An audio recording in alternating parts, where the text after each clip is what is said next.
My name is Jack, and I never could have imagined the horror that would befall me when I brought that doll into my home. It was supposed to be a simple addition to my antique collection, a piece of history to admire. Little did I know that this innocent-looking doll held a dark secret and a burning desire for revenge. As soon as I placed the doll on the shelf, strange things began happening. Objects would mysteriously move or vanish altogether. Whispers echoed through the halls, although I was alone.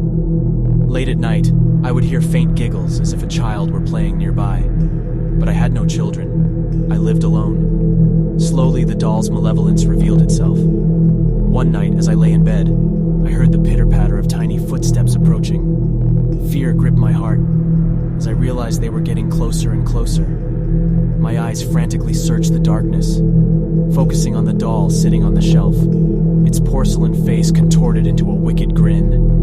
I watched in horror as the doll descended from the shelf, its tiny feet floating above the floor. Its eyes glowed with an eerie light as it turned its gaze towards me.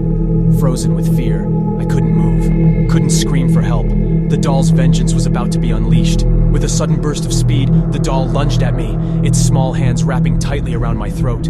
I struggled to breathe, clawing at its porcelain skin, but it was unyielding. The doll's grip tightened, cutting off my air supply. Tears streamed down my face as I realized I was helpless against its supernatural strength. As my vision began to fade, I saw the doll's wicked smile widen. It reveled in its victory as I gasped for breath, fighting for my life. I could hear its voice, a sinister whisper in my ear. "You will pay for the injustices done to me. This is only the beginning." In those final moments, I understood. I had brought this curse upon myself. This doll, possessed by a vengeful spirit, had sought me out. It held an insatiable hunger for revenge, and I had become its prey.